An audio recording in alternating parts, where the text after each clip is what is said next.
ماشاءاللہ محترم جناب محمد ندیم مشائی صاحب بارگاہ رسالت مآب سید الاولاق صلی اللہ تعالیٰ علیہ وآلہ وسلم میں ہدیہ عقیدت کے پھول نچھاور کر رہے تھے۔ اسی دوران پیر طریقت رہبر شریعت سرمایہ اہل سنت حضرت علامہ مولانا محمد انور قریشی صاحب متضل اللہ علیہ محفل میں تشریف لائے۔ ہم دل کی اتھا گہرائیوں سے آپ کو خوش آمدید کہتے ہیں۔ بلا تاخیر آپ کا خطاب شروع ہوگا، نعروں کے ساتھ استقبال کیجئے۔ نعرہ تکبیر، نعرہ رسالت، نعرہ رسالت، نعرہ تحقیق۔ وطن عزیز کے عظیم ثنا خان محمد ناصر عباس چشتی صاحب جنگ سے تشریف لا چکے ہیں، آپ کے سامنے بیٹھے ہوئے ہیں۔ تو انشاءاللہ اس کے بعد آپ محبت بھرے انداز میں بارگاہ رسالت مآب صلی اللہ تعالیٰ علیہ وآلہ وسلم میں ہدیہ عقیدت کے پھول نچھاور کریں۔ نعرہ تکبیر، نعرہ رسالت، نعرہ تحقیق، نعرہ حیدری، نعرہ غوثیہ۔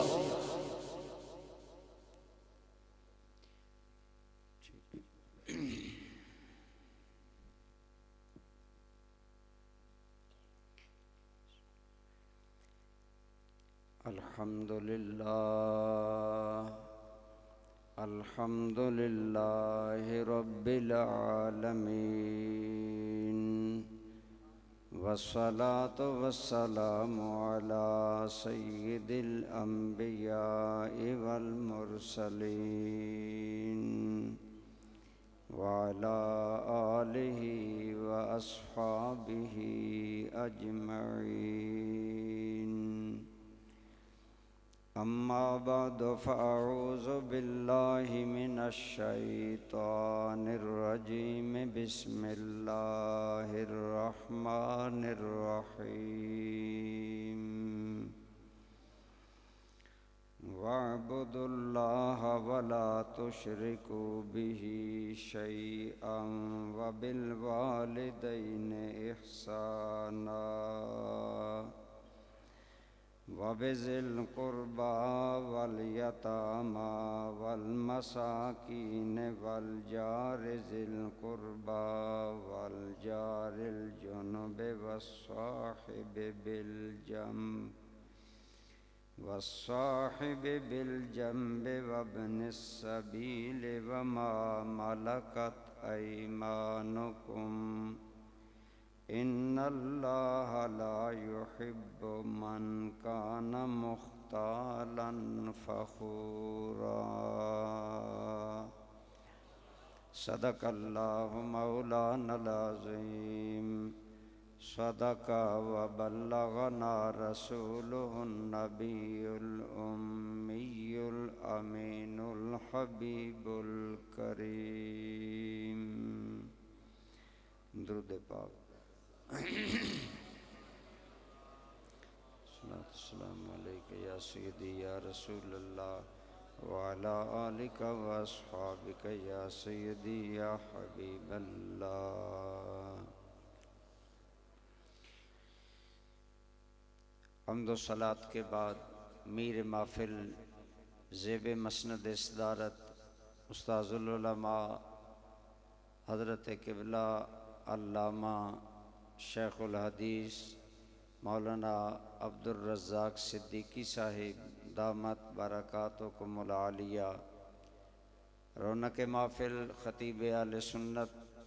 حضرت مولانا عزیز الرحمن صاحب زید شرفکم، دیگر قابل احترام حضرات علماء کرام، برادران اسلام، بزرگوں، دوستوں، عزیزوں، آپ پر میں ایصال ثواب کی محفل میں حاضر ہیں۔ دعا ہے اللہ کریم ہماری حاضری قبول فرمائے، اور جن کے ایصال کے لیے یہ محفل منعقد کی گئی ہے، اللہ انہیں اس تمام محفل کا اجر عظیم عطا فرمائے۔ برادران اسلام، میں آپ کے سامنے جو گفتگو عرض کروں گا، ایک عزیز ہم حافظ غلام مصطفیٰ صاحب، ان سے بات ہوئی تو وہ فرمانے لگے کہ آپ زیادہ حقوق العباد کے بارے میں بیان کریں۔ واقعتاً آج الحمدللہ ہم لوگ نمازی بن رہے ہیں، لیکن معاشرے میں سکون، امن، محبت، مروت، ایثار، یہ چیزیں دیکھنے میں نہیں آ رہی، بلکہ من پسندی، ذاتی غرض اور اپنی ہی ذات، اس طرح کی چیزیں معاشرے میں پائی جاتی ہیں جس کی وجہ سے بے سکونی ہے۔ تو میں اسی موضوع پر چند گزارشات آپ کی خدمت میں عرض کروں گا۔ استاذ مکرم کی موجودگی میں تقریر ذرا مشکل ہوتی ہے ہمارے لیے، لیکن میں انشاءاللہ کوشش کروں گا۔ برادران اسلام، آپ جانتے ہیں ہم انسان ہیں، آپ اور میں، اور انسان سے پہلے جن بھی موجود تھے اور فرشتے بھی موجود تھے، اور فرشتے اللہ تعالیٰ کی ہر وقت عبادت کرتے ہیں، صبح ہو یا شام، دن ہو یا رات، ہر وقت وہ عبادت کرتے ہیں، کیونکہ ان کا مقررہ عبادت کے علاوہ اور کوئی وہ کام کر سکتے ہی نہیں۔ وَيَفْعَلُونَ مَا يُؤْمَرُونَ، وہ وہی کچھ کرتے ہیں جو انہیں حکم ملتا ہے۔ تو وہ فرشتے جنہوں نے اپنی عبادت، اپنی تسبیح، اپنی تقدیس اس پر ناز کرتے ہوئے جب اللہ تعالیٰ نے ان کے سامنے فرمایا کہ میں آدم کو اپنا خلیفہ بنانا چاہتا ہوں، تو انہوں نے عرض کیا یا اللہ وَنَحْنُ نُسَبِّحُ بِحَمْدِكَ وَنُقَدِّسُ لَكَ، یا اللہ ہم تیری تسبیح و تحمید بیان کرتے ہیں، ہم ہر وقت تیرا نام لیتے ہیں، تیرا ذکر کرتے ہیں، اور پیدا تو اسے کرے گا جو زمین میں جا کر فساد اور بگاڑ پیدا کرے گا، خون ریزی کرے گا۔ تو وہ فرشتے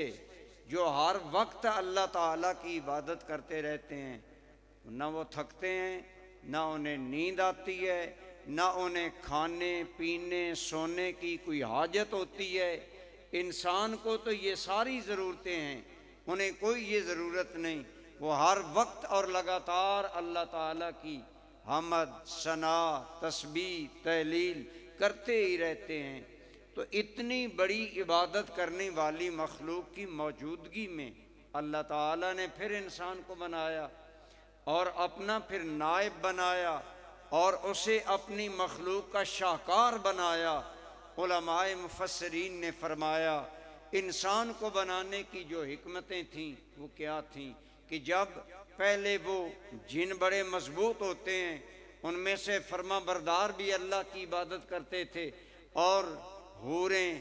اور غلمان، ملائکہ، یہ سب تو اللہ تعالیٰ کی ہر ٹائم تسبیح و تحمید کرتے ہیں۔ تو اتنی بڑی عبادت کے ہوتے ہوئے پھر اللہ تعالیٰ نے انسان کو کیوں پیدا کیا؟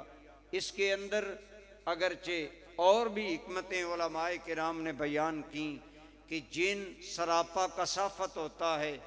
اس کے اندر لطافت نہیں ہوتی، فرشتہ سراپا لطافت ہوتا ہے اس کے اندر کثافت نہیں، اور اللہ کی صفات جلالیہ بھی ہیں اور جمالیہ بھی ہیں۔ اللہ کی جلالی صفات کا مظہر وہ نہیں ہو سکتے جو کثیر ہیں، یعنی وہ جمالی صفات کے مظہر کما کو نہیں بن سکتے تھے۔ اس طرح گویا جن اور ملائکہ وہ کامل طور پر اللہ کے نائب بننے کے قابل نہ تھے، لہٰذا اللہ نے اسے پیدا کیا جو اللہ کی صفات جلال کا بھی مظہر بن سکے، صفات جمال کا بھی مظہر بن سکے، اور وہ بیک وقت اگر بن سکتا ہے تو صرف انسان بن سکتا ہے۔ انسان بدن کے اعتبار سے کثیف ہے اور انسان روح کے اعتبار سے لطیف ہے، لہٰذا اس کی شان جباریت کا بھی مظہر ہو سکتا ہے، اس کی شان رحیمیت کا بھی مظہر ہو سکتا ہے۔ یہ اس کے علاوہ ایک اور حکمت، ذرا درود پاک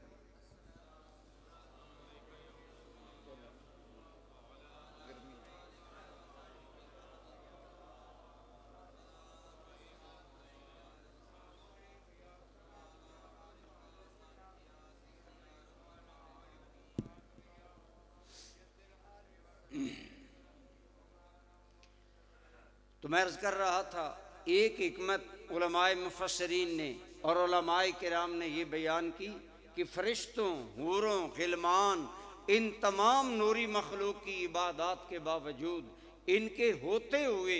اللہ نے انسان کو کیوں پیدا کیا؟ اس لیے پیدا کیا کہ اللہ تعالیٰ کی صفت رحمت سب پر غالب ہے، اور اس رحمت کے اور اس صفت کے اظہار، اس کا اظہار تب ہو سکتا تھا جب وہ مخلوق ہوتی جو کہ اپنے اندر جلال رکھنے کے باوجود جمال کا اظہار کرے، اپنے اندر قدرت رکھنے کے باوجود شفقت کا اظہار کرے، اور وہ صرف انسان ہو سکتا ہے۔ اور وہ اس طرح کہ اللہ نے انسان اس لیے پیدا کیے کہ اللہ نے ان کے اندر درد دل پیدا کیا کہ وہ دوسرے کے درد کو محسوس کریں، اور اس درد کو جب بندہ بانٹتا ہے تو اللہ کی صفت رحمت کا اظہار ہو جاتا ہے۔ اس صفت کے اظہار کے لیے اللہ تعالیٰ نے انسان کو پیدا کیا، گویا دوسروں کی ہمدردی، دوسروں کی خیرخواہی، دوسروں کا درد اور دوسروں کا دکھ محسوس کر کے پھر رحمت اور شفقت، کرم اور اچھے سلوک کا اظہار کرنا انسان کی تخلیق کے مقاصد میں سے ایک مقصد یہ بھی ہے۔ اسی لیے کسی کہنے والے نے کہا تھا کہ درد دل کے واسطے پیدا کیا انسان کو، درد دل کے واسطے پیدا کیا انسان کو، ورنہ طاعت کے لیے کچھ کم نہ تھے کروبیاں۔ کروبیاں کا معنی ہے فرشتے، یعنی فرشتے اللہ کی عبادت کے لیے کم نہ تھے۔ صبح ہو یا شام، دن ہو یا رات، ہر ٹائم وہ اللہ کی تسبیح بیان کرتے ہیں، ہر وقت اللہ کا ذکر کرتے ہیں۔ لیکن اللہ کو مطلوب کیا تھا کہ میں ایسی مخلوق پیدا کروں جن کے اندر دوسروں کے لیے شفقت، رحمت اور کرم کا پہلو موجود ہو، اور ان پر وہ اظہار کریں، اور اللہ تعالیٰ کی صفت رحمت کا اظہار دنیا میں ہو۔ تو برادران اسلام، اب یہ ہے انسان کی تخلیق کے مقاصد میں سے ایک مقصد، اور اسی پر اگر انسان پورا اترے تو انسان تمام اپنے دوستوں کے حقوق ادا کرتا ہے۔ بندے پر دو طرح کے حقوق ہیں، ایک ہیں اللہ تعالیٰ کے، اللہ کا حق ہے ہم پر کہ ہم اللہ کی بندگی کریں اور اللہ کے ساتھ کسی کو شریک نہ ٹھہرائیں۔ اس بات کو اللہ کریم نے قرآن کریم میں بار بار بیان کیا، اور ہمارے کلمے کی بنیاد ہی یہی ہے کہ لا الہ الا اللہ،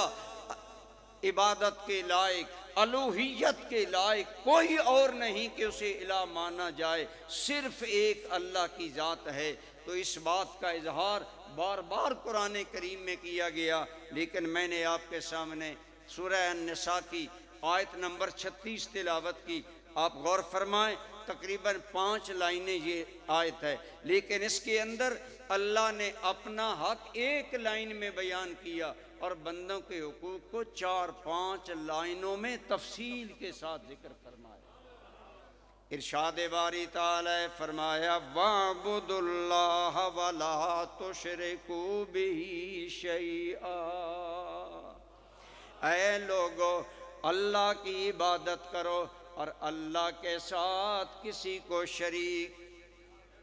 ہمارے آقا کریم صلی اللہ علیہ وسلم اللہ تعالیٰ کے آخری نبی ہیں، اور حضور نے عقیدہ توحید کو اتنا کھول کر بیان کر دیا، اتنا کامل انداز میں امت تک پہنچا دیا کہ خود میرے قریب نے فرمایا کہ اب مجھے اپنے بعد اس بات کا خوف نہیں کہ میری امت شرک میں پڑ جائے گی، اگر مجھے خوف ہے تو اس بات میں کہ میری امت دنیا میں مستغرق ہو کر کہیں اللہ کو نہ بھول جائے۔ تو گویا عقیدہ توحید کو جس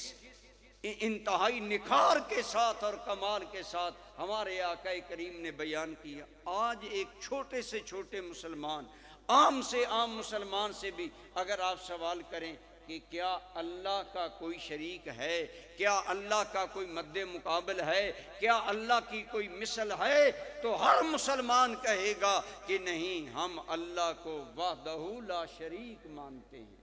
اور الحمدللہ یہ بات ہر بندہ مومن کے دل کی آخری گہرائیوں تک اتری ہوئی ہے کہ اور تو اور رہا، ساری مخلوق میں سے سب سے اعلیٰ شان اللہ نے آمنہ کے لال کو عطا فرمایا۔ ہمارے آقا جیسی مخلوق یا ہمارے آقا جیسا کوئی محبوب دنیا میں آیا ہی نہیں، حضور سید العالمین ہے۔ لیکن آپ کے بارے میں بھی کوئی مسلمان یہ عقیدہ نہیں رکھتا کہ سرکار بھی اللہ کے شریک ہو سکتے ہیں، بلکہ ہم ملل اعلان کہتے ہیں، ہم سرکار کو خدا کا شریک نہیں، ہم سرکار کو خدا کا حبیب مانتے ہیں۔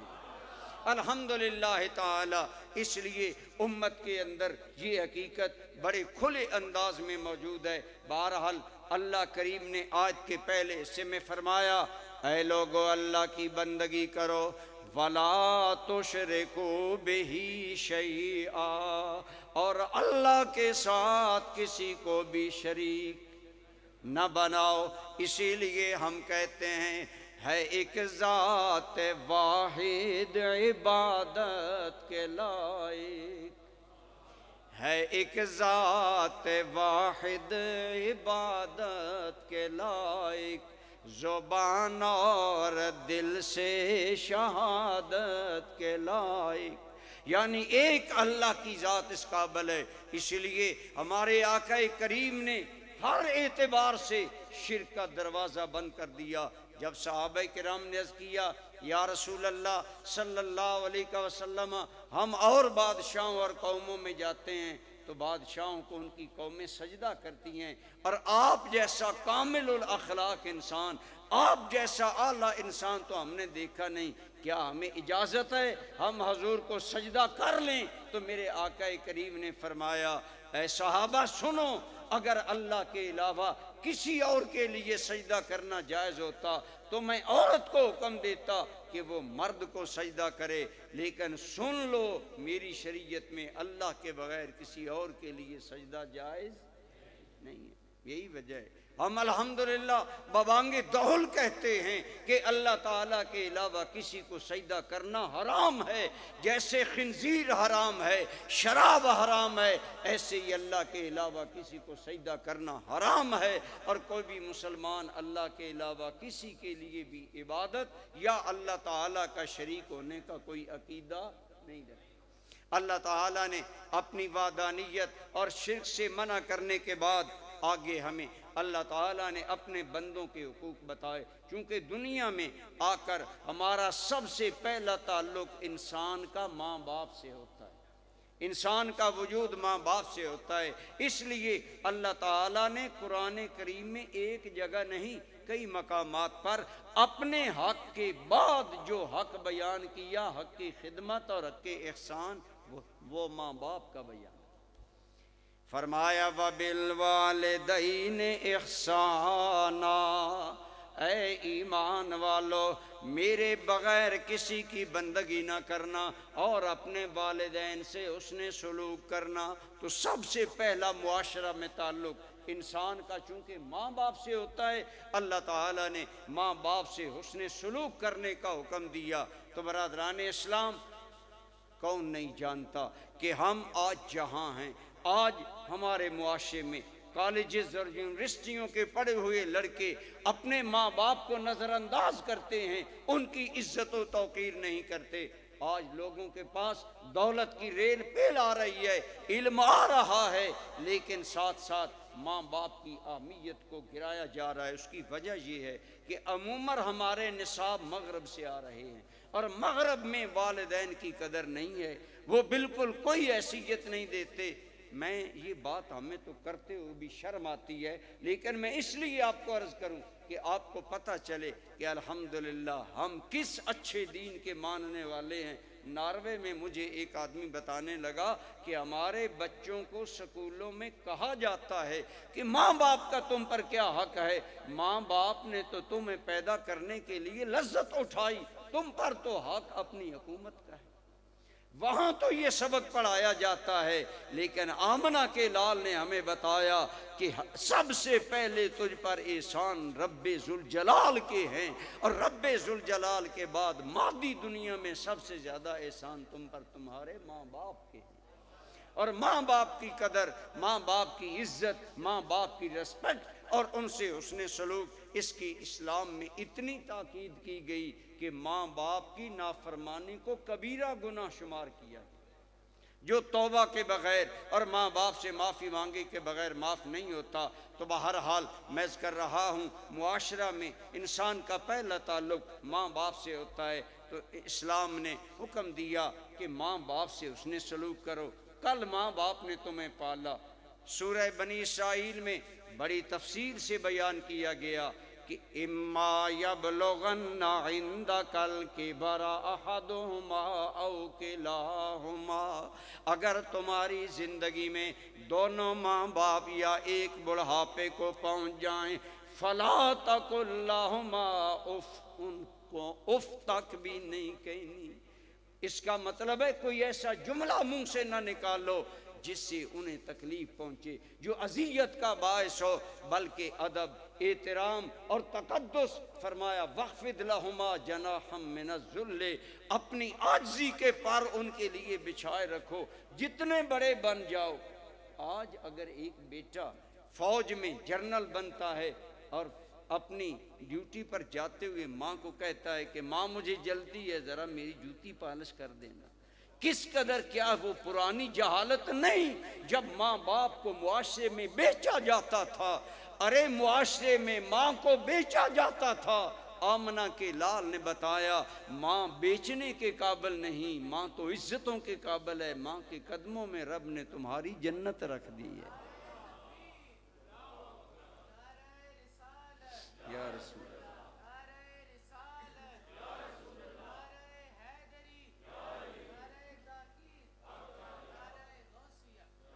تو چونکہ معاشرے میں سب سے پہلے انسان کا تعلق ماں باپ سے قائم ہوتا ہے،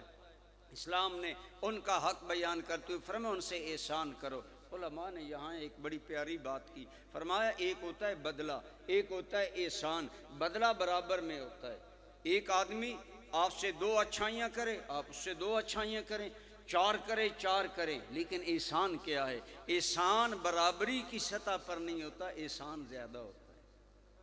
مثلا ایک آدمی زندگی کے مراحل میں آپ کی ایک مرتبہ مدد کرتا ہے، آپ کئی مرتبہ اس کی مدد کرتے ہیں، تو یہ آپ کا احسان ہے۔ اسی طرح ایک آدمی کو آپ 1 لاکھ روپیہ قرض دیتے ہیں، وہ جب واپس آپ کو دینے آتا ہے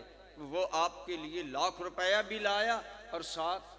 اس دن کا اپنی بھینس کا دودھ بھی لایا۔ کہنے لگا دوست میں آپ کا قرضہ بھی واپس کرنے آیا، اور یہ میں نے اچھا نہیں سمجھا کہ میں خالی ہاتھ جاؤں، میرے پاس بھینسیں ہیں، میں دودھ بھی آپ کے بچوں کے لیے لایا۔ آپ 1 لاکھ روپیہ برابر کا واپس کر رہے ہیں، لیکن دودھ اسے آپ بطور احسان، بطور مروت، بطور محبت دے رہے ہیں۔ گویا احسان وہ ہوتا ہے جو بدلے سے بڑھ کر ہوتا ہے۔ گویا اسلام نے بتایا ماں باپ سے برابری کی سطح پر سلوک نہ کر، پہلے تو سوچ بچپن میں تیرے ماں باپ نے تم پر کتنے کرم کیے، کتنی مہربانیاں کی، کتنی عنایات کی۔ برادران اسلام، ماں باپ کی عنایات کو تو بیان ہی نہیں کیا جا سکتا۔ امام قرطبی نے تفسیر قرطبی میں لکھا، حضور نبی کریم صلی اللہ علیہ وسلم کے زمانے میں ایک باپ نے بچے کا کچھ مال بغیر اجازت کے لے لیا۔ وہ بچہ سرکار کی بارگاہ میں آیا، یا رسول اللہ صلی اللہ علیہ وسلم، میرے باپ نے میری اجازت کے بغیر میرا مال لے لیا ہے۔ سرکار نے اس کے باپ کو بلایا، جب وضاحت طلب کی تو آپ خود سوچیں، اگر بیٹا باپ کی شکایت لگائے تو باپ کے دل پر کیا گزرتا ہے؟ پھر شکایت بھی حضور نبی کریم کی بارگاہ میں، باپ کے دل پر عجیب ایک چوٹ لگی۔ سرکار کی بارگاہ میں آ کر امام قرطبی کہتے ہیں کہ وہ باپ بڑا انتہائی رنجیدہ خاطر ہو گیا، پریشان ہو گیا۔ عرض کی یا رسول اللہ اگر اجازت ہو میں عرض کروں؟ فرمایا بیان کرو۔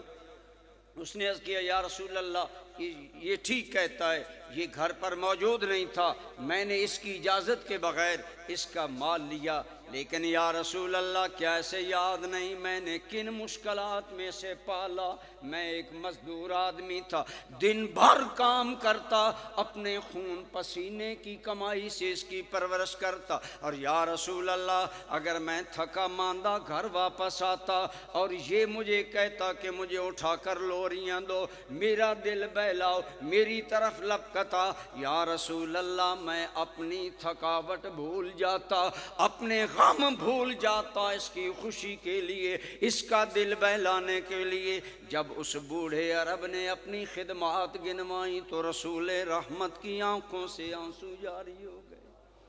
حضور نبی کریم اشکبار ہو گئے، حضور رونے لگ گئے۔ جب نبی کریم کی آنکھوں میں آنسو آئے تو صحابہ کی آنکھوں میں بھی جھڑیاں لگ گئیں۔ اس رقت انگیز منظر میں ایک آدمی نے اشارہ کیا، بابا جی بس کرو، لیکن سرکار انہیں اشارہ کر رہے تھے، تم اپنا جواب دعویٰ پورا بیان کرو، اپنی پوری بات بیان کرو۔ جب اس کی بات ختم ہو گئی تو میرے کریم نے کیا ارشاد فرمایا؟ آپ نے فرمایا، اے لڑکے تو کہتا ہے کہ میرے باپ نے میرا مال لے لیا، سن میرا فیصلہ یہ ہے، انتا و مالکا لے ابی کا، تو بھی تیرے باپ کا ہے، تیرا مال بھی تیرے باپ کا ہے، تیری جان بھی تیرے باپ کی ہے۔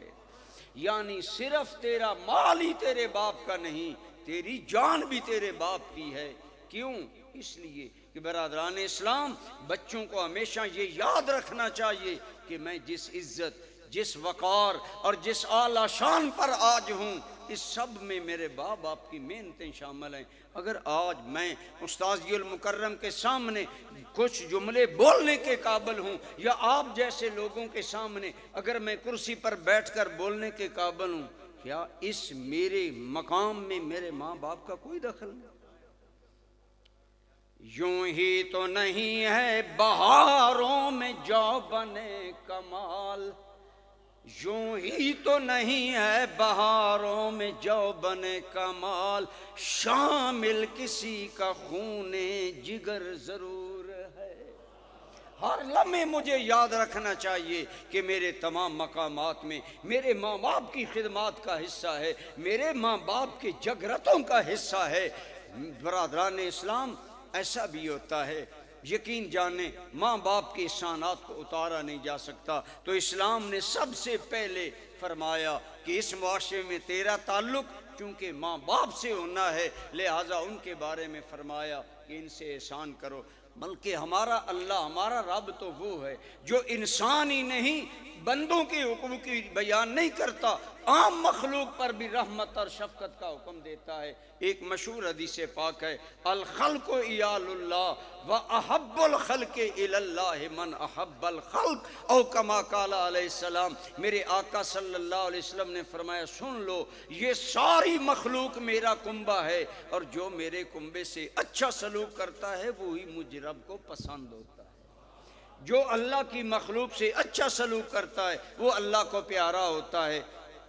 مشہور حدیث پاک ہے کہ ایک فاحشہ کنجری ٹائپ عورت کے بارے میں اور کسی نے نہیں، خود میرے کریم صلی اللہ علیہ وسلم نے بیان فرمایا کہ وہ فاحشہ عورت جنگل میں جا رہی تھی، پیاس لگی، جب پیاس لگی تو کنویں میں اتری، پانی پی کر اوپر آئی، اوپر دیکھا ایک کتا زمین چاٹ رہا ہے، اسے خیال آیا میں پیاسی تھی، خود نیچے اتری، پانی پی لیا، اب تھک گئی ہوں اور وہاں ڈول ہے نہیں کہ کنویں سے پانی نکالے، سوچ بچار کے بعد کیا کیا، ایک رسی یا اپنے دوپٹے کے ساتھ جوتی باندھی اور اسے کنویں میں بار بار لٹکایا، نکال کر پانی چھوٹے سے گڑھے میں ڈالتی رہی، جب بھر گیا سائیڈ پر ہو گئی، کتے نے پانی پی لیا۔ حضور نبی کریم صلی اللہ علیہ وسلم کا ارشاد ہے کہ اللہ رب العالمین نے فرمایا اسے بتا دو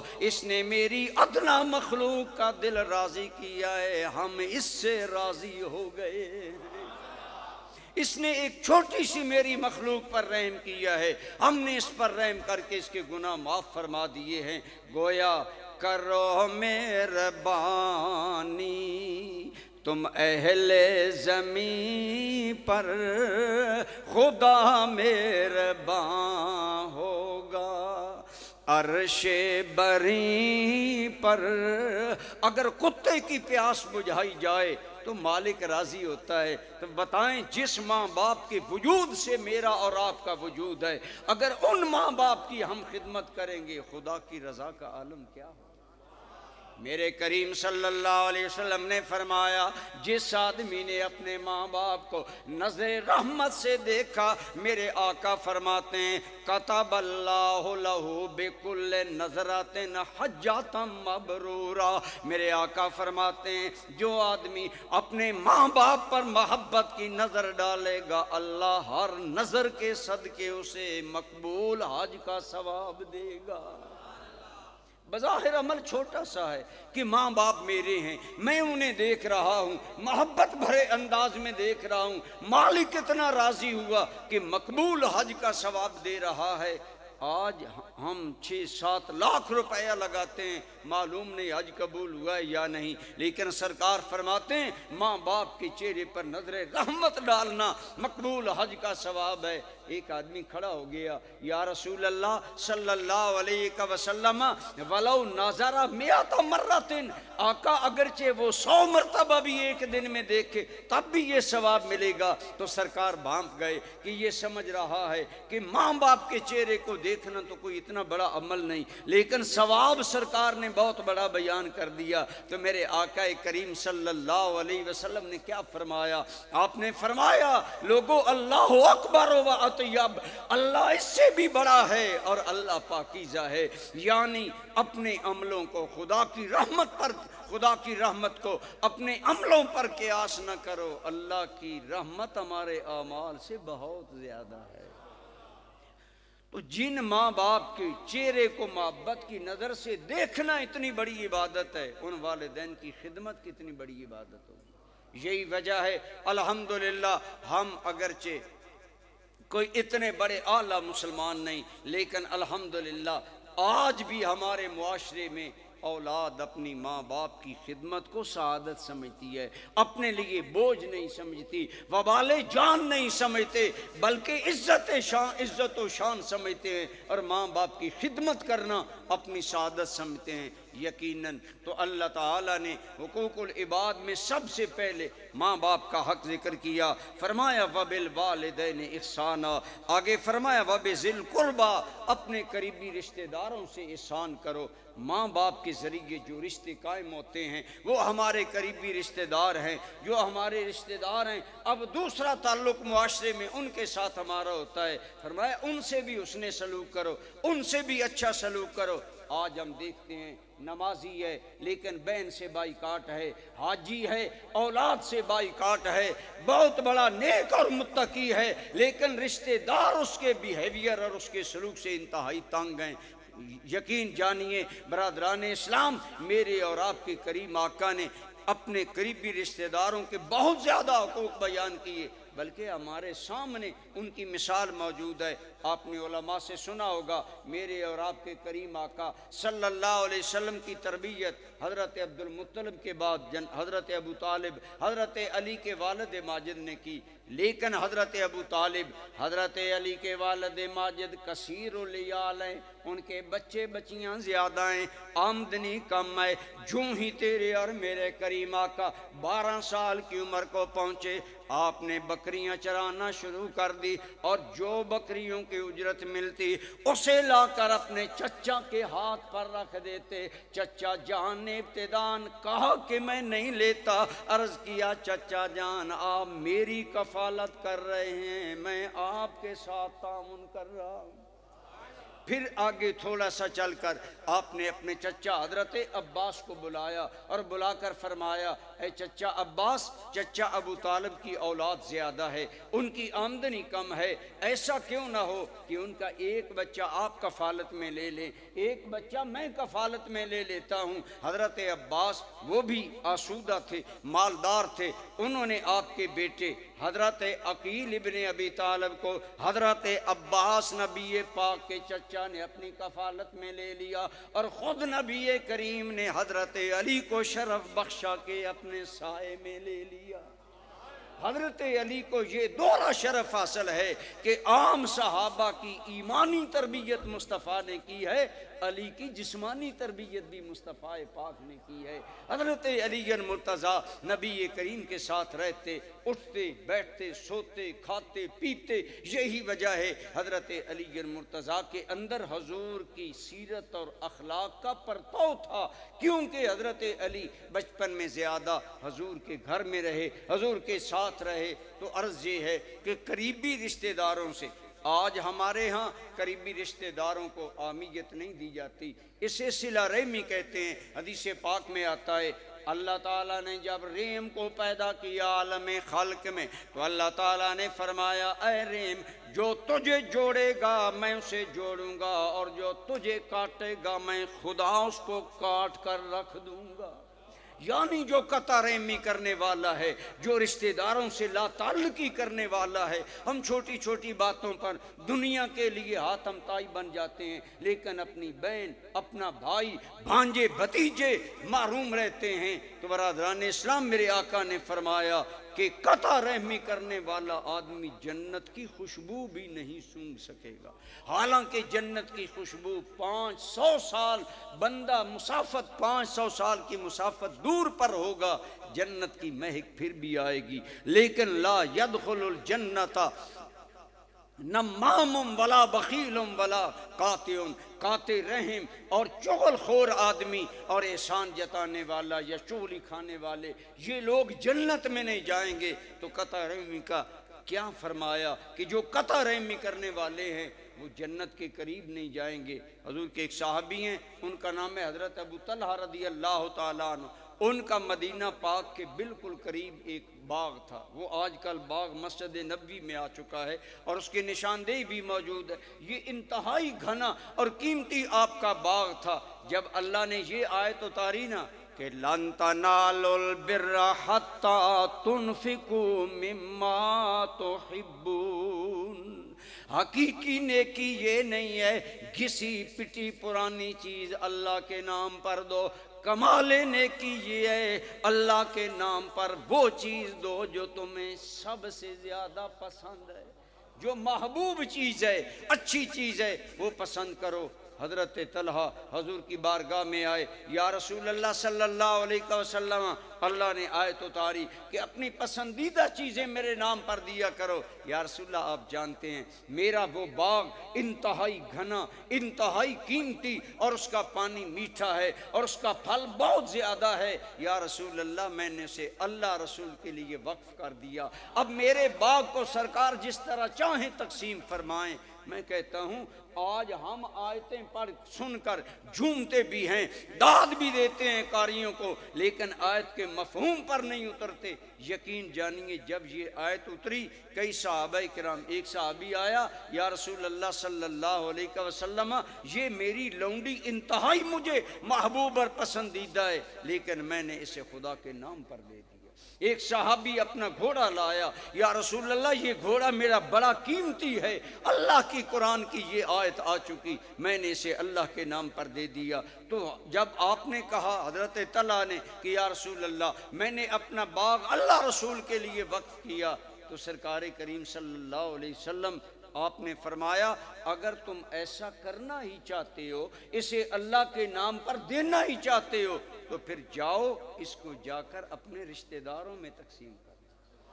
گویا نبی رحمت صلی اللہ علیہ وآلہ وسلم نے رشتہ داروں کے ساتھ حسن سلوک کو مقدم رکھا، بلکہ میرے آقا کا مشہور ارشاد گرامی ہے اگر عام غریب کو 1 درہم دو گے تمہیں 1 درہم صدقہ کرنے کا ثواب ملے گا، اگر کوئی قریبی رشتہ دار غریب ہے اسے صدقہ دو گے اللہ تعالیٰ تمہیں دوہرا ثواب دے گا، 1 صدقے کی ادائیگی کا ثواب ملے گا، 1 صلہ رحمی کا ثواب ملے گا۔ تو فرمایا وَبِالْوَالِدَيْنِ إِحْسَانًا وَبِذِي الْقُرْبَى، اور اپنے قریبی رشتہ داروں سے بھی اچھا سلوک کیا کرو، مربت کیا کرو۔ ہم چھوٹی چھوٹی بات پر لا تعلقی کر لیتے ہیں، پھر زندگیاں اسی لا تعلقی میں گزر جاتی ہیں۔ یقین جانیں دوستان گرامی قدر، جو بندوں کے قصور معاف کرتا ہے اللہ اس کے قصور معاف کرتا ہے۔ ایک اعرابی آیا، یا رسول اللہ صلی اللہ علیہ وسلم، میں پسند کرتا ہوں کہ جب میں اللہ کی بارگاہ میں حاضر ہوں تو اللہ میرا عذر قبول کرے اور میرے گناہ معاف فرمائے۔ تو آپ نے فرمایا تو اللہ کے بندوں کے عذر کو قبول کر کے اللہ کے بندوں کو معاف کیا کر، اللہ تمہیں معاف فرما دے۔ تو اگر عام اللہ کے بندوں کے عذر ماننا اللہ کی بارگاہ میں بخشش کا ذریعہ ہے، تو پھر قریبی رشتہ دار جن کے ساتھ آپ کا اور میرا خونی اور خاندانی تعلق ہے، ان کے ساتھ تو نبی رحمت صلی اللہ علیہ وآلہ وسلم نے اور زیادہ شفقت کرنے کا حکم دیا۔ ایک آدمی نے سوال کیا، یا رسول اللہ صلی اللہ علیہ وسلم، اور یہ سوال آج کل عموماً ہے، اسے غور سے سنیے کہ جی میں تو صلہ رحمی کرتا ہوں، میرے رشتہ دار قطع رحمی کرتے ہیں۔ آپ نے فرمایا صلہ رحمی کے بدلے میں صلہ رحمی کرنا یہ صلہ رحمی نہیں، اعلیٰ صلہ رحمی یہ ہے کہ جو قطع رحمی کرے تو مجھ سے بھی صلہ رحمی کرے۔ گویا آقا کریم صلی اللہ علیہ وآلہ وسلم نے رشتہ داروں کے ساتھ اور زیادہ بھلائی اور اچھائی کرنے کا، بلکہ ان سے بڑھ کر بھلائی کرنے کا حکم دیا۔ آگے اللہ تعالیٰ نے فرمایا وَبِذِلْ الْقُرْبَى وَالْيَتَامَى، اور یتیموں کے ساتھ۔ شریعت میں یتیم وہ نابالغ بچہ بچی جن کا باپ فوت ہو جائے، ماں کے فوت ہونے کا اعتبار شریعت میں نہیں، باپ فوت ہو جائے، کیونکہ باپ سرپرست ہوتا ہے، وہ اخراجات ادا کرتا ہے، وہ ضروریات زندگی بچوں کی ادا کرتا ہے۔ تو فرمایا یتیموں کا چونکہ سر سے سایہ باپ کا اٹھ گیا، وہ بے سہارا ہو گئے، لہذا ان کے ساتھ بھی اس نے سلوک کرو۔ اور یتیموں کا خود نبی کریم صلی اللہ علیہ وسلم کے زمانے میں لوگ یتیموں کا مال ہتھیا لیتے تھے۔ آج بھی بعض ایسے عناصر پائے جاتے ہیں جو یتیموں کے ساتھ ظلم کرتے ہیں، تو اس سے قرآن کریم میں آیا کہ جو لوگ یتیموں کا مال ظلماً کھاتے ہیں کأنما یأکلون نارا فی بطونہم، گویا وہ اپنے پیٹوں میں آگ بھر رہے ہیں۔ یتیموں کا مال ہتھیانا اور ان کی چھوٹی عمر سے فائدہ اٹھا کر دھوکہ خیانت نہیں کرنا، بلکہ فرمایا والیتاما، اور یتیموں سے بھی حسن سلوک کیا کرو۔ یتیم سے حسن سلوک کس قدر اسلام میں اہم ہے۔ میرے اور آپ کے کریم آقا آپ صلی اللہ علیہ وسلم کی بارگاہ میں ایک آدمی آیا، یا رسول اللہ میرا دل بڑا سخت ہے، مجھ پر بات کا اثر نہیں ہوتا، میں چاہتا ہوں میرا دل نرم ہو جائے۔ میرے آقا کریم صلی اللہ علیہ وسلم نے فرمایا اگر چاہتے ہو کہ دل نرم ہو جائے، ایک روایت میں 2 چیزوں کا ذکر، ایک روایت میں 3 چیزوں کا ذکر ہے۔ فرمایا اگر چاہتے ہو دل نرم ہو جائے، موت کو اکثر یاد کیا کرو، دل نرم ہو جائے گا۔ آج موت ہمیں بھول گئی ہے، ہم نے موت کو بھلا دیا ہے۔ موت اگر انسان یاد کرے اور موت کے وقت اپنی بے بسی، اپنی بے کسی اور غریب الوطنی کو یاد کرے کہ جب موت آئے گی مجھے اکیلے دنیا سے جانا ہوگا، دل میں نرمی آئے گی۔ فرمایا ایک موت کو یاد کیا کرو، دوسرا یتیم کے سر پر ہاتھ پھیرا کرو، اللہ تمہارا دل نرم فرما دے گا۔ اور تیسری چیز قرآن سمجھ کر پڑھا کرو، اللہ تعالیٰ تمہارا دل کو نرم کر دے گا۔ تو گویا یتیم کے سر پر ہاتھ رکھنے کی نعمت کیا ملتی ہے جو آدمی یتیم کے سر پر ہاتھ رکھا کرتا ہے؟ اللہ تعالیٰ اس بندے کے دل میں نرمی، رحمت، شفقت اور رقت پیدا کر دیتا ہے۔ اور رقت والوں پر کیا کرم ہوتا ہے۔ ایک روایت میں آیا حضرت ملک الموت عرض کرنے لگے یا رسول اللہ صلی اللہ علیہ وسلم، حضور امت کے بارے میں ہر وقت غم زدہ رہتے تھے اور امت کی موت کے بارے میں بھی غم زدہ رہتے تھے۔ تو ملک الموت نے عرض کیا یا رسول اللہ صلی اللہ علیہ وسلم آپ پریشان نہ ہو، آپ کے اللہ نے مجھے حکم دیا ہے کہ آپ کی امت کا جو رحم دل آدمی ہو میں بھی موت کے وقت اس سے رحم دلی کروں۔ جو نرم دل انسان ہے میں بھی اس سے موت کے وقت نرمی کروں۔ اگر ہم چاہتے ہیں موت کے وقت ملکل موت ہمارے ساتھ نرمی کرے اور وہ کرم نصیب ہو تو وہ یتیم کے سر پر ہاتھ رکھنے سے نصیب ہوگا۔ ایک اور روایت سنیے، میرے کریم صلی اللہ علیہ وآلہ وسلم نے فرمایا جو آدمی شفقت سے یتیم کے سر پر ہاتھ رکھتا ہے، ہاتھ رکھنے والے کے ہاتھ کے نیچے جتنے یتیم کے بال آ جائیں اللہ اتنے ہاتھ رکھنے والے کے گناہ معاف فرما دیتا ہے۔ گویا گناہوں کی معافی کا بہترین ذریعہ یہ ہے کہ یتیموں کے سر پر شفقت کا ہاتھ رکھا جائے، اور اگر شفقت کا ہاتھ رکھا جائے تو بخشش ہوتی ہے۔ تو اگر ایک آدمی پریکٹیکلی شفقت کرے، عملاً شفقت کرے، عملاً شفقت کیا ہے؟ یتیم کے باپ کا سایہ سر سے اٹھ گیا، اب وہ بے سہارا بن گیا، تم سہارا بن جاؤ۔ اللہ نے تمہیں 2 بیٹے دیے، ایک یتیم کو اپنے دسترخوان پر لے لو، ایک یتیم کو اپنی کفالت میں لے لو۔ سنیے، میرے کریم صلی اللہ علیہ وسلم نے بڑی محفل میں فرمایا کافل الیتیم وانا ہاکذا یوم القیامہ، او کما قال علیہ السلام۔ بڑی محفل میں سرکار نے دونوں انگلیاں اٹھائیں، انہیں بالکل قریب کر دیا، فرمایا لوگو میری امت کا وہ آدمی جو کسی یتیم کی کفالت کرے گا وہ یوں میرے ساتھ قیامت میں ہوگا،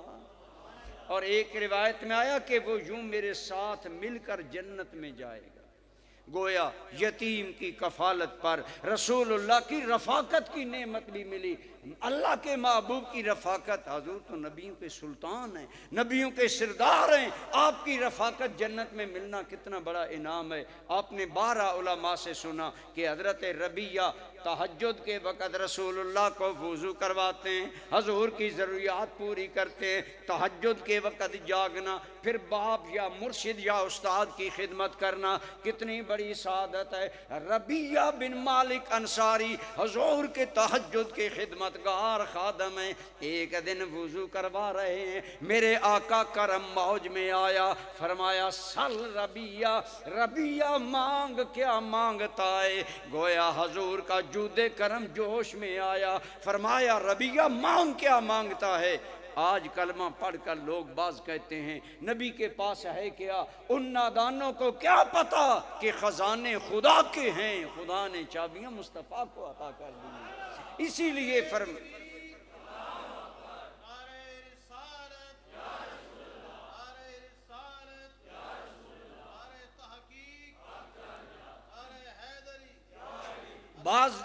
بعض نادان یہ سمجھتے ہیں کہ سرکار کے گھر میں جی کئی دن چولہا نہ جلا تو جس نبی کے پاس اپنے پاس کچھ نہیں وہ تمہیں کیا دے گا؟ نادانو، حضور کا یہ فقر تو فقر اختیاری ہے۔ فرمایا میرے رب نے مجھے کہا اے میرے حبیب اگر چاہو تو یہ پہاڑ سونا بن کر تیرے ساتھ چلنا شروع کر دیں، لیکن میں نے اس کے نہیں مالک، میں چاہتا ہوں کبھی ملے کھا کر شکر کروں، کبھی نہ ملے صبر کروں، تاکہ دونوں حالتیں میری امت کے لیے سنت بن جائیں، میری امت کے لیے نمونہ بن جائیں۔ حضرت ربیہ کو فرمایا سل ربیہ، ربیہ مانگ، کیا مانگتا ہے؟ حضرت شاہ عبدالحق محدث دہلوی کہتے ہیں کہ حضور نے حضرت ربیہ کو یہ نہیں کہا کہ دنیا سے مانگ، گویا کہا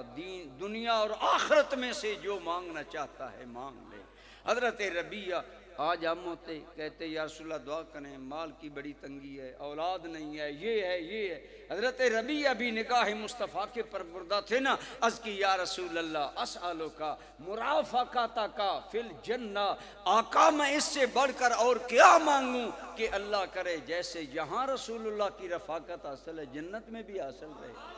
گویا مانگا کہ پیارے وہاں بھی نوکری آپ کی چاہیے، جنت کی بہاریں نہیں، حوریں نہیں مانگی، مانگا تو مصطفیٰ کی خدمت مانگی۔ اسی لیے کسی نے کہا کہ حضور نبی رحمت صلی اللہ علیہ وآلہ وسلم سے حضرت ربیہ نے تجھ سے تجھی کو مانگ کر سب کچھ ہی مانگ لیا، اٹھتے نہیں ہیں ہاتھ میرے اس دعا کے بعد، آقا آپ کی خدمت اور رفاقت ملے تو اور کیا چاہیے۔ حضرت ربیہ جیسے حضرت عبداللہ بن مسعود، یہ بڑے حضور کے خاص صحابی ہیں رضی اللہ تعالیٰ عنہ، ان کا مقام زیادہ علماء جانتے ہیں۔ حضرت عبداللہ بن مسعود کا کیا مقام تھا؟ یہ فقی تھے صحابہ میں سے بہت بڑے، اور ہم حنفی عموماً ہمارے اصولوں کی بنیاد عبداللہ ابن مسعود کی اصول ہے اور اس کی بہت ساری وجہ ہے۔ بہرحال حضرت عبداللہ بن مسعود ایک دعا مانگا کرتے تھے، اللہم انی اسألک ایمانا لا یرتد ونعیما لا ینفد ومرافقۃ نبیک فی اعلی درجات الجنت جنت الخلد۔ یہ حضرت عبداللہ بن مسعود بھی عموماً سرکار کے جوڑے مبارک اٹھا کر ساتھ چلا کرتے، بہت بخت والے صحابی تھے، حضور کی اتنی خدمت کرتے کہ لوگ سمجھتے عبداللہ بن مسعود حضور کے گھر والوں میں شامل ہے، اہل بیت میں شامل ہے۔ وہ بھی مانگتے ہیں یا اللہ کل جنت میں مجھے اپنے نبی کی رفاقت دے، لیکن میرے کریم نے آپ کو اور مجھے آپشن دیا، فرمایا ایک یتیم کے کفیل بن جاؤ، کل محمد عربی کی رفاقت بھی ملے گی، جنت بھی ملے گی۔ تو فرمایا وَبِالْيَتَامَى، یتیموں سے بھی حسن سلوک کیا کرو۔ اس کے بعد فرمایا وَالْمَسَاكِينَ، اور وہ مسکین جو بالکل جن کے پاس کچھ بھی نہیں، ان کے ساتھ بھی حسن سلوک کیا کرو، یعنی معاشرے کے انتہائی غریب اور جنہیں غربت نے پیس کر رکھ دیا۔ آج تو ہر چوتھا گھر غربت میں پس رہا ہے۔ ان حالات میں اگر ہمارے اندر ہمدردی پیدا ہو جائے، اپنے مسلمان کی ضروریات پوری کرنے کی اگر اللہ ہمیں توفیق دے تو خدا کی قسم یہ بہت بڑی سعادت ہے۔ یاد رکھیں کسی غریب مسلمان کی ضرورت اگر آپ پوری کرتے ہیں وہ کتنا بڑا ثواب ہے۔ یہی حضرت عبداللہ ابن عباس رضی اللہ تعالی عنہما، یہ حضور کے چچا زاد بھائی بھی ہیں اور بہت شان والے صحابی ہیں، یہ مسجد نبی میں اعتکاف بیٹھے ہوئے تھے۔ ایک آدمی آیا، اس نے حضرت عبداللہ بن عباس سے کان میں کوئی بات کی، آپ مسجد نبی سے چلے گئے۔ دوست کہنے لگے آپ کو یاد نہیں رہا، آپ تو اعتکاف سنت میں تھے، آپ نے اعتکاف توڑ دیا۔ کچھ دیر بعد آپ واپس آئے، انہوں نے کہا حضرت آپ نے اعتکاف اپنا توڑ دیا۔ آپ نے فرمایا ایک دن کا اعتکاف ہی مجھ پر لازم ہوگا نا، میں پھر وہ کر لوں گا، لیکن یہ آدمی اس کی ایسی حاجت تھی جو میں ہی پوری کر سکتا تھا، لہٰذا میں گیا اور میں نے اس کی حاجت پوری کی۔ اور آگے حضرت عبداللہ بن عباس کا ارشاد سنیں، حضور کے خاندان کے آدمی ہیں، حقیقی چچا زاد بھائی ہیں۔ آپ نے فرمایا لوگوں مجھے اللہ کی قسم میں نے ان صاحب قبر سے سنا ہے، حضور کی قبر کا جوں ہی خیال آیا آنکھوں میں آنسو مڈائے۔ صحابہ کے عشق رسول کا یہ عالم تھا، حضور کی یاد آتی تو آنکھیں اشک بار ہو جاتی۔ راوی کہتا ہے کہ حضرت عبداللہ ابن عباس رونا شروع ہو گئے، جو ہی حضور کی یاد آئی دل میں اتری تو آنکھوں میں آنسو اتر آئے، کلام رک گیا۔ پھر دوبارہ جب طبیعت میں افاقہ آیا تو فرمایا لوگوں میں نے ان صاحب قبر سے سنا ہے کہ ایک مسلمان کی ایسی حاجت کوئی مسلمان پوری کرے جو وہی کر سکتا ہے تو اس کا وہ مسلمان کی حاجت پوری کرنا 10 سال کے نفلی اعتکاف سے اعلیٰ ہے، زیادہ عبادت ہے۔ یہ ہے ہمارا دین، دین رحمت، جو معاشرے میں رہنے والے لوگوں کے ساتھ ہمیں حسن سلوک کا حکم دیتا ہے۔ تو ماں باپ ہوں، رشتہ دار ہوں، عزیز و اقارب ہوں، معاشرے کے بے سہارا لوگ ہوں، مسکین لوگ ہوں، بلکہ اسلام نے حکم دیا والجار ذی القربیٰ، اپنے پڑوسی رشتہ دار کے ساتھ حسن سلوک کرو، پڑوسی بھی ہو اور رشتہ دار بھی ہو، ڈبل مہربانی۔ آگے فرمایا والجار الجنب، اور ایسا پڑوسی جو تیرا رشتہ دار نہیں اس سے بھی حسن سلوک کر۔ گویا اسلام کہتا ہے کہ سب کے ساتھ رحمت شفقت۔ علماء نے فرمایا اس کے اندر یہ قید نہیں کہ پڑوسی مسلمان ہو، الحمدللہ ہم تو ایک اسلامی ملک میں رہتے ہیں، ہمارے عموماً پڑوسی یا رشتہ دار ہوتے ہیں یا جاننے والے ہوتے ہیں یا مسلمان ہوتے ہیں، لیکن اسلام نے غیر مسلم پڑوسی کے ساتھ بھی حسن سلوک کا حکم دیا۔ حضرت عبداللہ ابن عمر، حضرت عمر کے بیٹے نے ایک بکرا صدقہ دیا تو آپ نے اپنے عزیز کو فرمایا کہ اس پڑوسی کو دے کر آؤ۔ اس نے کہا حضرت وہ تو کافر ہے۔ آپ نے فرمایا کافر ہے لیکن ہے تو پڑوسی نا، اور پڑوسی کے ساتھ حسن سلوک کرنے کا ہمیں اسلام نے حکم دیا ہے۔ آج ہمارا حال یہ ہے، ہمارے مسلمان پڑوسی ہم سے نالاں ہوتے ہیں، پریشان حال ہوتے ہیں، تو یہ ہے اسلام، وہ دین شفقت، وہ دین رحمت جو سب کے ساتھ رحمت کا حکم دیتا ہے، ماں باپ سے لے کر ایک اجنبی آدمی تک۔ بلکہ آگے آیا وصاحب بالجنب، اور تو اور رہا اگر کوئی سفر میں تیرا ساتھی ہے تو اس کے ساتھ بھی حسن سلوک کر۔ گویا مسلمان جو ہے وہ تو ہر جگہ سلامتی کا پیمبر ہے، یعنی سلامتی کا ایک نمونہ ہے، ایک پیکر ہے۔ اس لیے ہمیں چاہیے کہ ہم معاشرے کے تمام لوگوں کے لیے رحمت اور شفقت کا پیکر بن کر رہیں۔ اپنے بھائیوں، رشتہ داروں، پڑوسیوں، تعلق والے، آپ کے ساتھ کوئی آدمی کاروبار کرتا ہے، آپ کے ساتھ روم میٹ ہے، آپ کے ساتھ ہم سفر ہے، آپ کے ساتھ کاروبار کرنے والا ہے، سب کے ساتھ اسلام نے حسن سلوک کا حکم دیا۔ مجھے اب پتہ نہیں کہ ٹائم کیا ہو گیا، میں نے آپ کا کافی ٹائم لیا، بس ایک بات کر کے میں اپنی بات کو کلوز کرتا ہوں۔ مشہور بات ہے، حضرت بایزید بستامی رحمۃ اللہ تعالی علیہ، آپ کا پڑوسی یہودی تھا، رات کے وقت اس کا بچہ رونے لگا، آپ نے ایک عزیز کو بھیجا، فرمایا جاؤ پتہ کرو ان کا بچہ کیوں رو رہا ہے۔ واپس آ کر اس نے جواب دیا، حضرت اس کی بیوی کہتی ہے یہودن کہ ہمارا بچہ اندھیرے میں نہیں سوتا، روتا ہے، دن میں ہمیں خیال نہیں رہا، ہم چراغ میں تیل نہیں ڈال سکے، اور اب میرا شوہر یہودی گھر پر نہیں اور میرے پاس پیسے نہیں کہ میں تیل ڈالوں، بچہ اس لیے بہت زیادہ رو رہا ہے۔ حضرت بایزید بستامی رحمۃ اللہ تعالی علیہ نے اس آدمی کو اپنا چراغ دیا اور چراغ دے کر فرمایا اس کے گھر دے کر آؤ اور کہنا کہ جب تک تیرا شوہر واپس نہ آئے یہ چراغ تیرے گھر میں رہے، اسے جلایا کرو تاکہ رات کے وقت تیرا بچہ پرسکون ہو کر سو جائے۔ چند دنوں کے بعد یہودی واپس آیا، یہودن نے بتایا کہ ہمارے ساتھ تو بایزید نے یہ مہربانی کی، دونوں آئے، شکریہ ادا کیا، حضور بہت مہربانی، ہم آپ کے مذہب پر بھی نہیں لیکن اتنا کرم، چراغ بھی دیا، تیل بھی دیا، اور اتنے دنوں تک آپ کا چراغ ہمارے گھر میں رہا۔ آپ نے فرمایا یہ تمہاری مروت ہے کہ تم شکریہ ادا کر رہے ہو، ورنہ تم شکریہ نہ بھی ادا کرو تو میں نے تو اپنا فرض ادا کیا۔ میں فرض کیسا؟ فرمایا میرے نبی رحمت صلی اللہ علیہ وسلم نے، ہمارے کریم آقا صلی اللہ علیہ وسلم نے پڑوسی کے ساتھ حسن سلوک کا حکم دیا۔ جب تمہارا بچہ رویا میں نے تو اپنے نبی محترم کے حکم پر عمل کرتے ہوئے فرض سمجھا کہ تمہارے بچے کا رونا مجھے بند کرنا چاہیے، لہٰذا میں نے اپنا چراغ تیل سمیت اتنے دن تمہارے گھر میں رکھا۔ برادران اسلام، دل سے جو بات نکلتی ہے اثر رکھتی ہے، پر نہیں طاقت پرواز مگر رکھتی ہے۔ تھوڑی دیر کے بعد دونوں آئے اور آ کر کہنے لگے اے بایزید، جن تمہارے مسلمانوں کا رسول اتنا رحمت کا پیکر ہے، ہمیں اس نبی کا کلمہ پڑھا کر اپنے دین میں شامل کر لو۔ اگر تمہارا یہ حال ہے تو تمہارے نبی کتنے محسن انسانیت ہوں گے، کتنے انسانیت پر مہربان ہوں گے۔ یہ تھا ہمارے بزرگوں کا کردار کہ اپنے ایک غیر مسلم پڑوسی کے بچے کے سکون کا خیال کیا، اللہ نے انہیں نعمت ایمان عطا کر دی۔ تو آئیے زندگی اس طرح گزاریں، جیو تو ایسے کہ ہر شخص احترام کرے، مرو تو ایسے کہ دشمن تمہیں سلام کرے۔ اللہ ہمیں اسلامی تعلیمات کے مطابق اپنے معاشرے کے جملہ مسلمان بھائیوں کے حقوق ادا کرنے کی توفیق عطا فرمائے۔ وما علیہ۔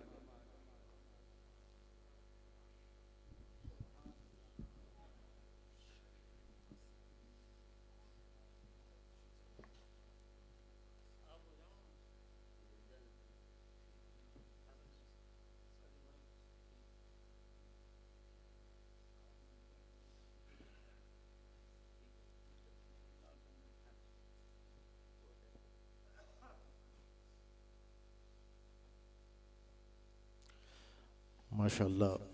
پیر طریقت رہبر شریعت استاذ العلماء حضرت علامہ مولانا محمد انور قریشی صاحب مدظ اللہ علی نہایت اصلاحی روحانی تربیتی خطاب فرما رہے تھے۔ اللہ پاک ان کے ملفوظات یاد رکھ کے اس پر عمل کر کے دوسروں تک پہنچانے کی توفیق عطا فرمائے۔ تمام حضرات توجہ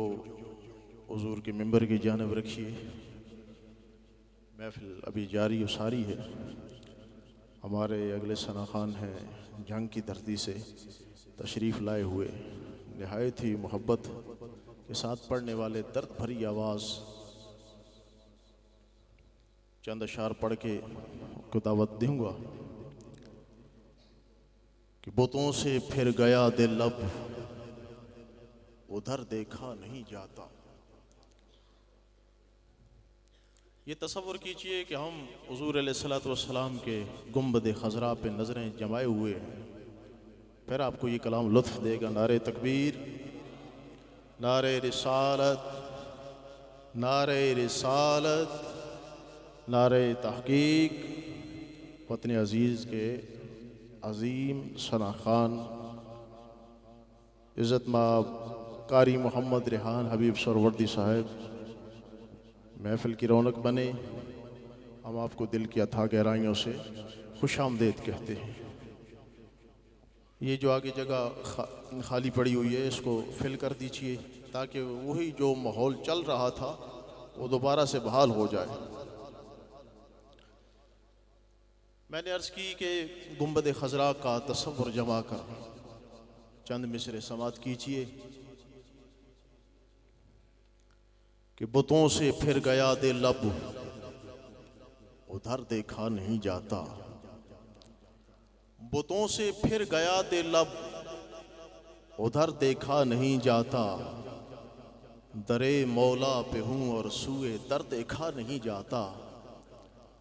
بتوں سے پھر گیا دل اب ادھر دیکھا نہیں جاتا، درے مولا پہ ہوں اور سوئے در دیکھا نہیں جاتا۔ اسی کوچے میں بیٹھا ہوں یہیں سے مر کے اٹھوں گا، اسی کوچے میں بیٹھا ہوں یہیں سے مر کے اٹھوں گا، گدا بے شک ہوں لیکن اور در دیکھا نہیں جاتا، گدا بے شک ہوں لیکن اور در دیکھا نہیں جاتا، درے مولا پہ ہوں اور سوئے در دیکھا نہیں جاتا۔ اور رخ خیر البشر تو پھر رخ خیر البشر ٹھہرا، رخ خیر البشر تو پھر رخ خیر البشر ٹھہرا، ان آنکھوں سے در خیر البشر دیکھا نہیں جاتا، ان آنکھوں سے در خیر البشر دیکھا نہیں جاتا۔ اتر بھی آؤ آنگن میں کبھی مہتاب کی صورت، یا رسول اللہ اتر بھی آؤ آنگن میں کبھی مہتاب کی صورت، ستاروں کا سفر یہ رات بھر دیکھا نہیں جاتا، ستاروں کا سفر یہ رات بھر دیکھا نہیں جاتا۔ اور کھڑا ہوں دیر سے محراب و منبر سامنے دانش، کھڑا ہوں دیر سے محراب و منبر سامنے دانش، نظر رہ رہ کے اٹھتی ہے مگر دیکھا نہیں جاتا، نظر رہ رہ کے اٹھتی ہے مگر دیکھا نہیں جاتا، درے مولا پہ ہوں اور سوئے در دیکھا نہیں جاتا۔ دعوت نعت دے رہا ہوں وطن عزیز کے عظیم ثنا خان عزت مآب جناب ناصر عباس چشتی صاحب، آپ جھنگ سے تشریف لائے، اپنے محبت بھرے انداز میں، درد بھرے انداز میں ہمارے سینوں کو عشق مصطفیٰ صلی اللہ تعالیٰ علیہ وآلہ وسلم سے روشن فرمائے۔ نعرہ تکبیر، نعرہ رسالت، نعرہ رسالت، نعرہ تحقیق، نعرہ حیدری، نعرہ غوثیہ۔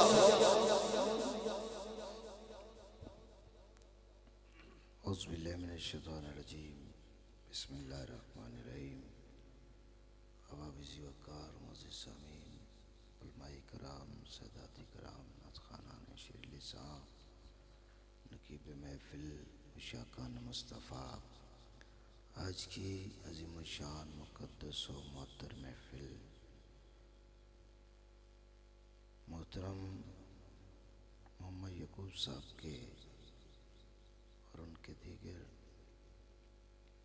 مرحومین کے لیے بڑی مقدس و مطہر محفل، محترم محمد محبوب صاحب،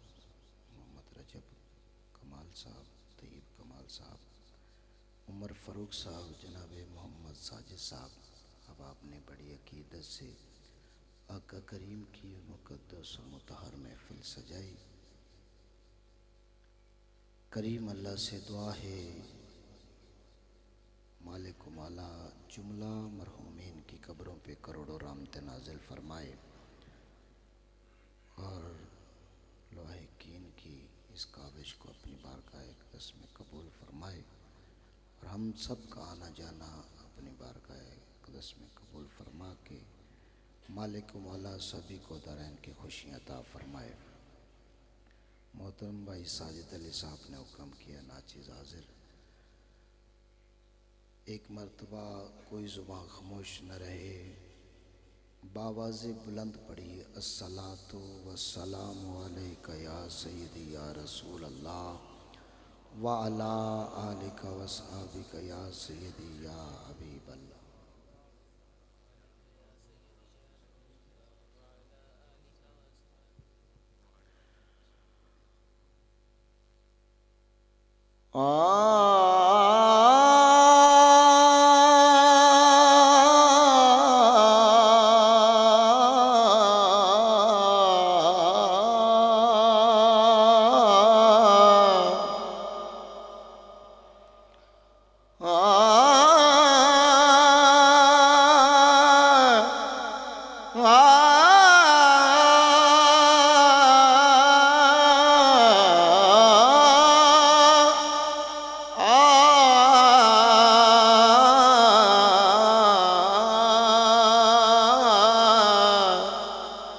تیری ثنا کے خدا بند لا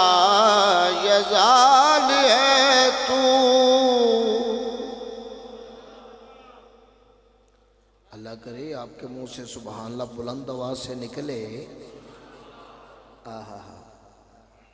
تیری ثنا کے خدا بند لا یزال ہے تو، یہی مثال ہے تیری کہ بے مثال ہے تو۔ تیرا کمال ہی دنیا کے ہر کمال میں ہے، یہ شان تیری کے ہر شان میں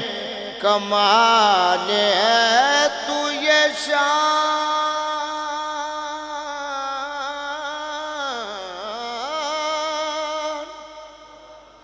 ہے تیری کہ ہر شان میں کمال ہے تو۔ تیرے صدقے محمد بنان والے آ، تیرے صدقے محمد بنان والے آ، اے دے پیار وچ دنیا سجان والے آ، تیرے